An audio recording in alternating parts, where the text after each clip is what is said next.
the biggest entrepreneur platform on the planet. This is Business Rockstars.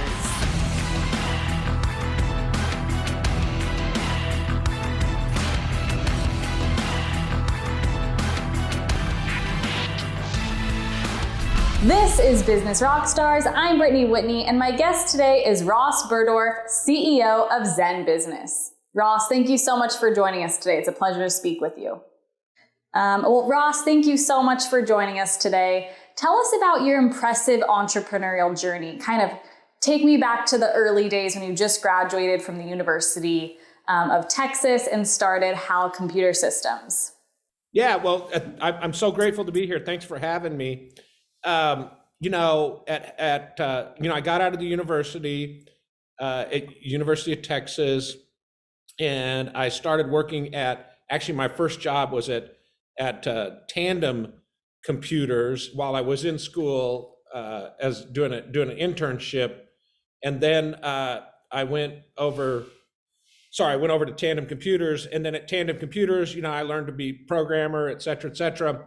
And then I got recruited to HAL Computer Systems early in my career. And HAL Computer Systems was a company that built the first 64-bit Spark chip, if anyone cares. This was a long time ago, but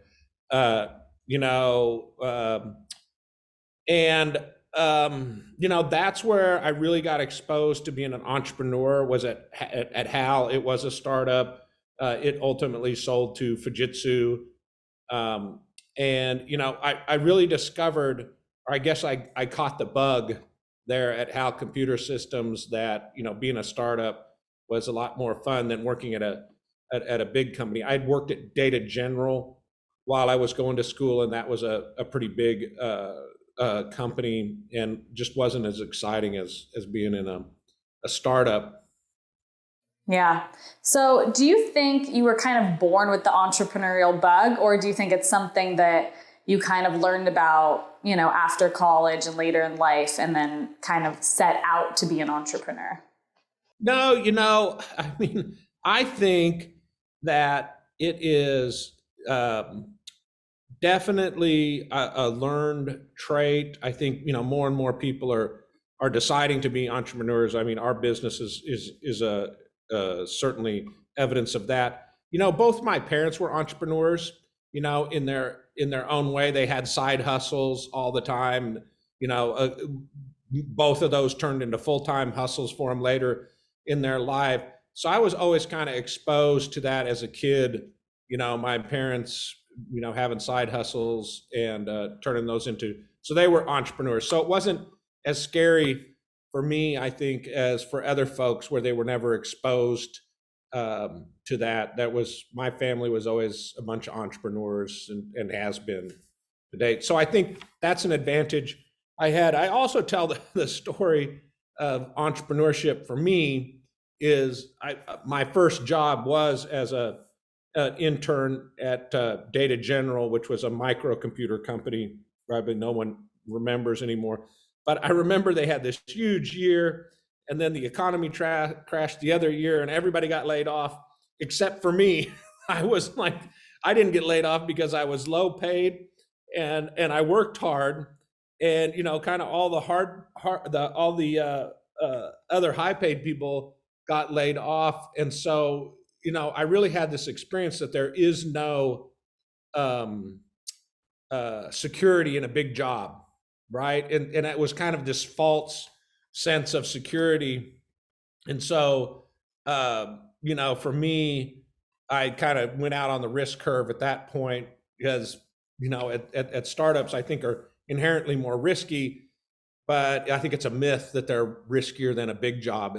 I think that's especially true, working for a big company nowadays. Absolutely. So tell us about being the founding CTO at HomeAway and kind of creating the unicorn for vacation rentals and selling it to Expedia for $3.9 billion. That's a huge accomplishment. Yeah. HomeAway is just a fantastic story. Carl and Brian were the two founders there. Great people. I learned so much from both of them. Just genuinely great folks. And it's really the same story I've repeated at Zen Business. I think Zen Business is going to be much, much bigger than HomeAway. But, as the founding CTO, I got to build the technology and the teams with Brian and Carl and the rest of the folks at HomeAway. And what the big innovation was that we rolled up all of the vacation rentals across the planet and did 25 plus acquisitions.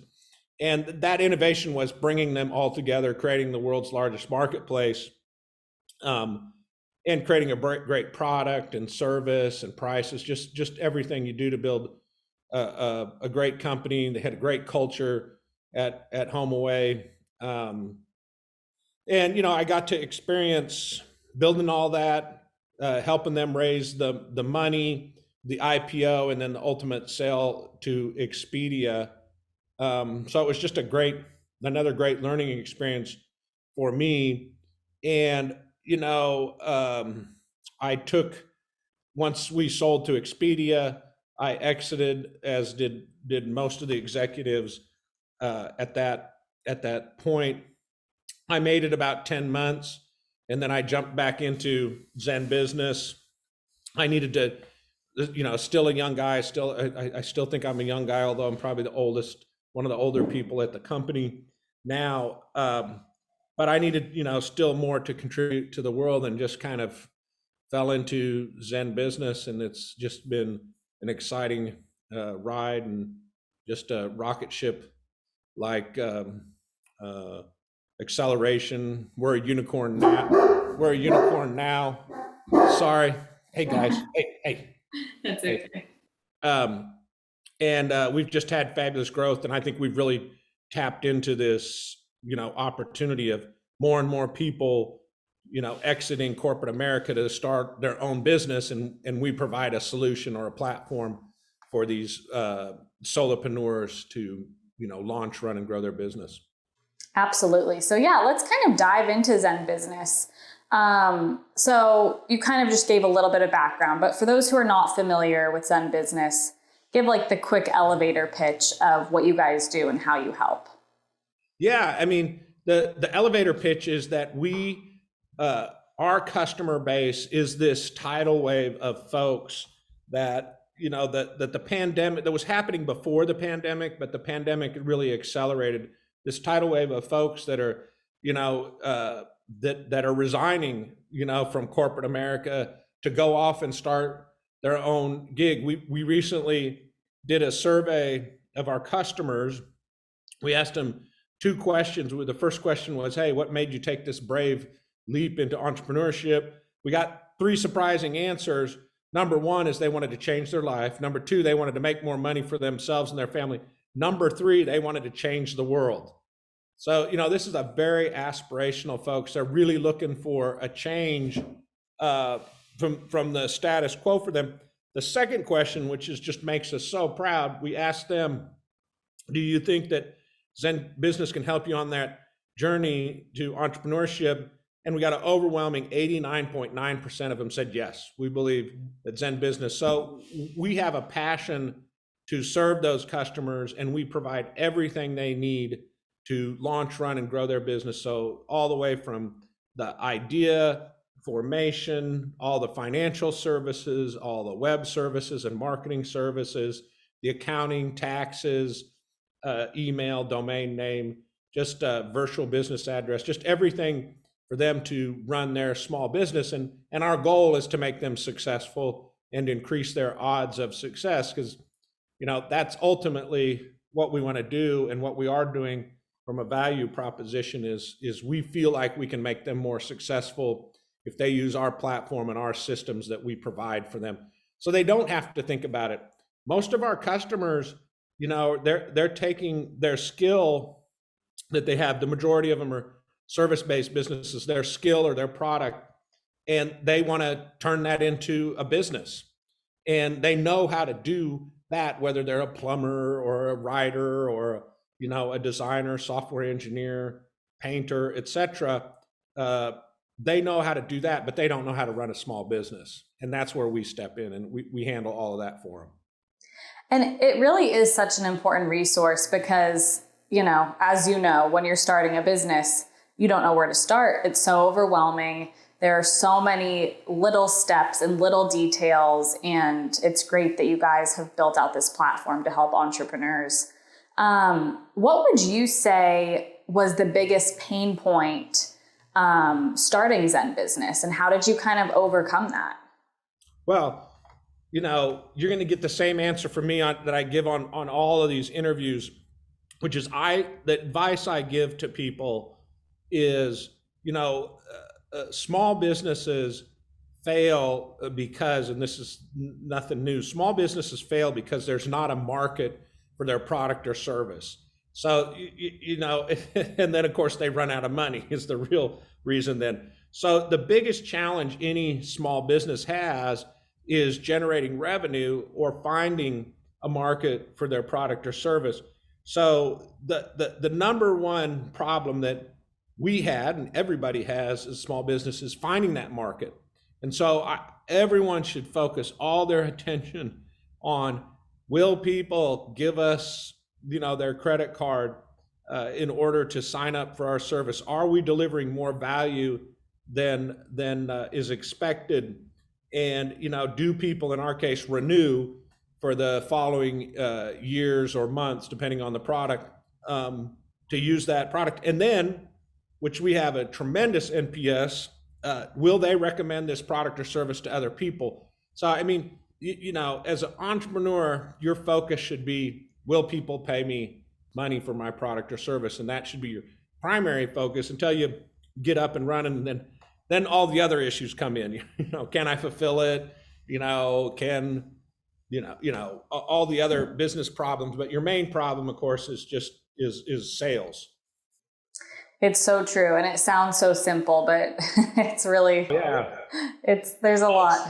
Yeah, and it's so scary early on, and I do think a lot of our customers come to business with customers. They have people paying them already, and they want to formalize it, or maybe they're an electrician and they work for another firm, and they know they can how to be an electrician, but they don't know how to get customers, or how to do billing and pay taxes, etc. And that's where we come in. Yeah. And with HomeAway, you were exposed to a lot of acquisitions. You guys did about 28, is that correct? Somewhere in there. I mean, 25 plus, it depends on how you count them. And now you've done a lot of acquisitions already with Zen Business. So tell me about that and kind of what you've learned throughout that experience. Yeah, I mean, I think we bring the DNA with us.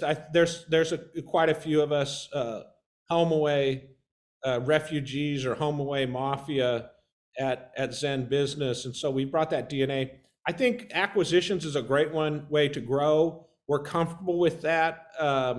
It accelerates growth. We've done platform acquisitions in that we bought a challenger fintech financial services product, Joust, and we've rebuilt that, and we call it Zen Business Money now, which give us all the financial platform.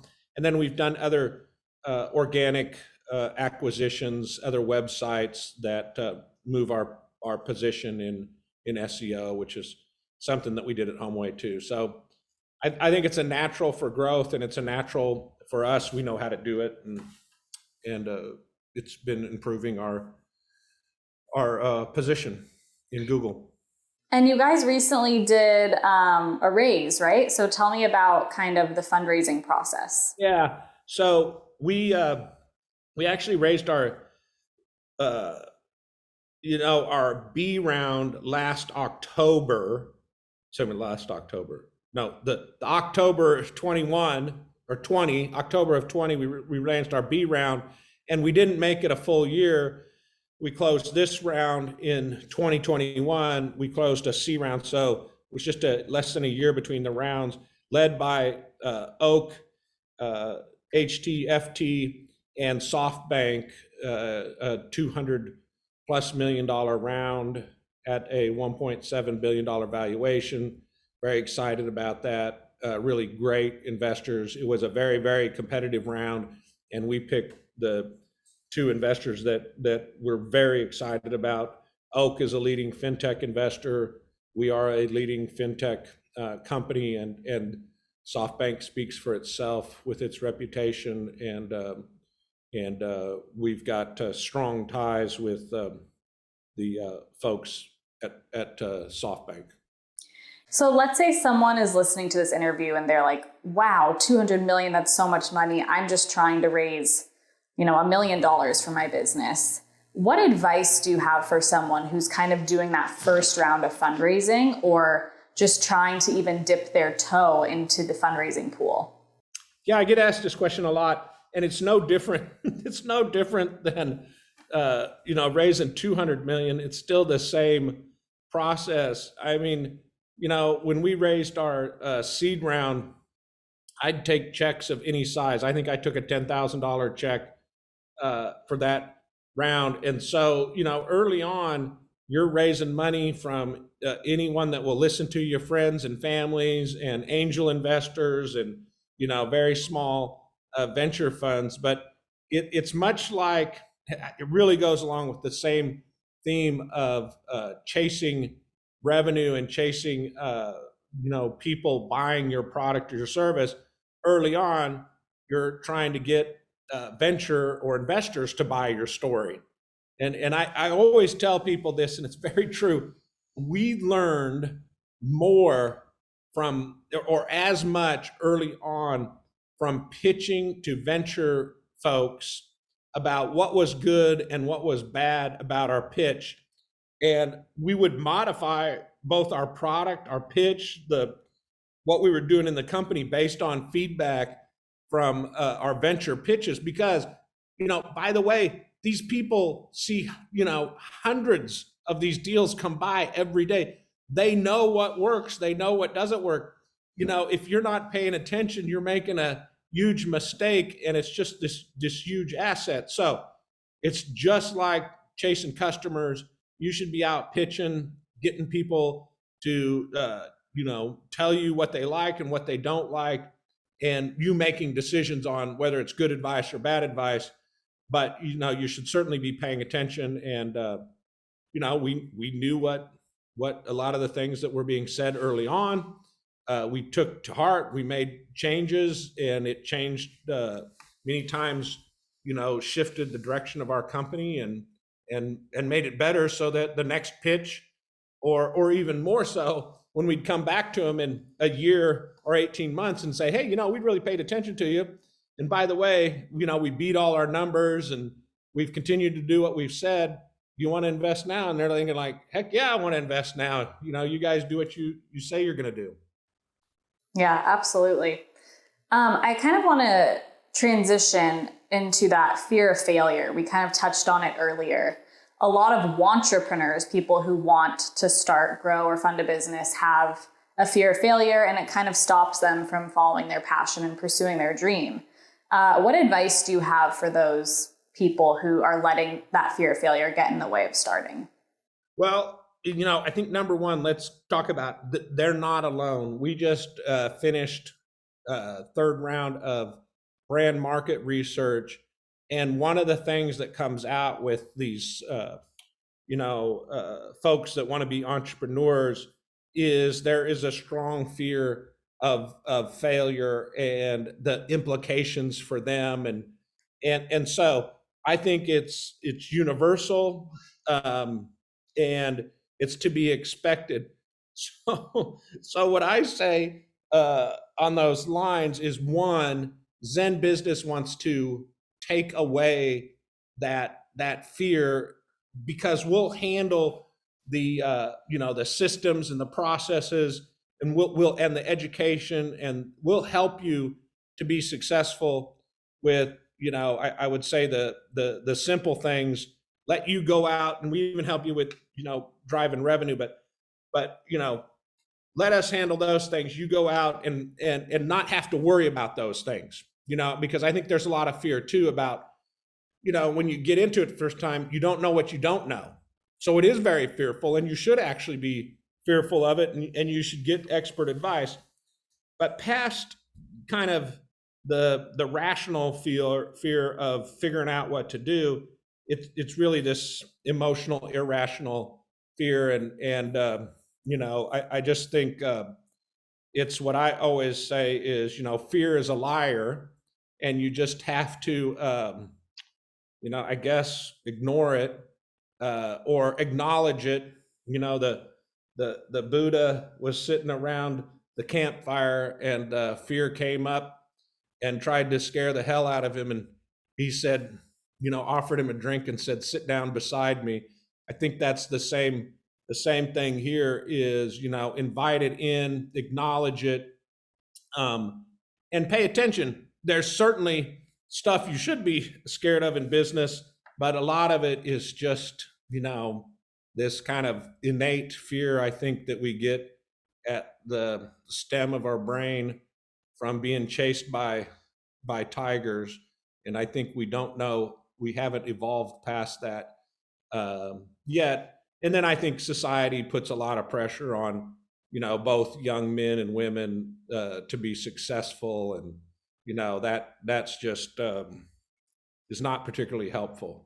And, I'll show you this. I don't know if the camera will pick that up. Fear is a liar. Fear is a liar. So, I've got that tattooed on me to remind me that it really is a irrational thing. And I learned this early on. I looked at the people that were successful, and I guess I had enough bravery to ask them, "Hey, give me some advice, and are you scared?" And they, across the board, unless they're sociopaths, across the board, they're like, "Hell yes, I'm scared." "Well, what'd you do?" "Well, I just did it anyhow." Or I share a bank board with a guy that is fabulously wealthy, a self-made guy that, grew up with 13 siblings and no mom, and, worked on the farm with his dad and used to sell plows. We, started out an implement business. And I asked Bob, I said, "How were you so successful?" And he said, "Ross, I didn't have a choice."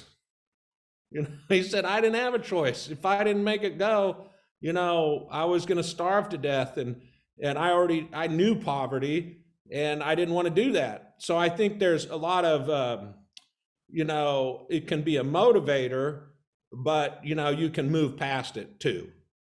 Absolutely.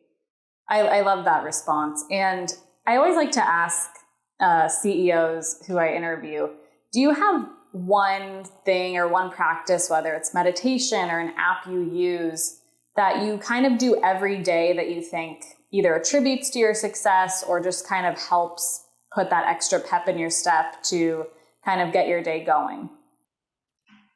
Well, I do meditate. I have a meditative practice that I follow pretty regularly. I used to run. When I run marathons, I don't do that anymore, but I walk every day quite a bit. And I think, that really clears your mind. And so I have that practice. I work out every day.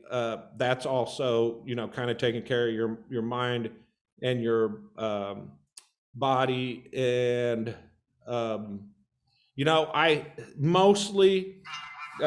I mostly quit at a decent time for work. I do work a lot of hours, but, I unplug, and then, I don't deal with the phone or texts or anything. Mostly, I might read them, but I don't respond to them because I want my staff to unplug, and I want to unplug and spend time with my family, which I do. We spend a lot of times usually the weekends are mostly mine. Unless there's something that's urgent, and that can happen. I don't want to be Pollyannic about it, but, I'm way more effective when I'm not completely plugged into the matrix all the effing time. And so I think that's a good practice of, or put another way, I don't take it so seriously. you know what I mean? It's like, if I want to do it in the evening and I'm, watching TV or whatever with my family and I can do it, great. But I also don't feel compelled to do it either.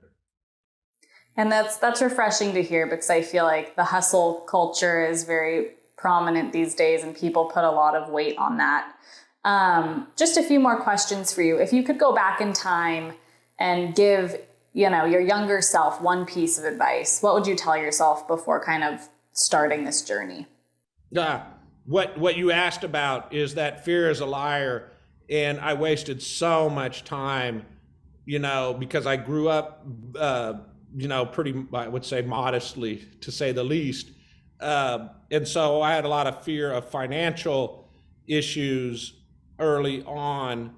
And it was a waste of time. It was just a waste of time. So, I mean, there's so much opportunity out there. And clearly, I tell everyone that clearly there's no lack of money. Elon Musk has moved into Austin, and so have a lot of other billionaires, and there's plenty of billionaires already here. There's clearly no lack of money. So, and I don't think that those guys are necessarily hoarding it. I think there's plenty of opportunity out there. I think that you really just have to ignore the fear and move forward and just acknowledge everyone has it. I don't know anybody that doesn't. Right. Just go out. Everybody's scared and everybody's insecure. Get over it. Exactly. Good advice.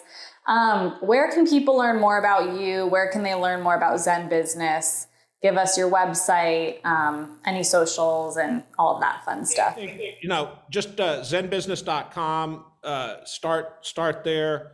And then, you can send me a note at Ross@Zen Business, and I'm on LinkedIn, and I respond to folks that send me notes.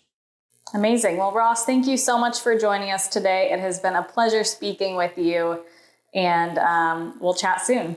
Thanks so much.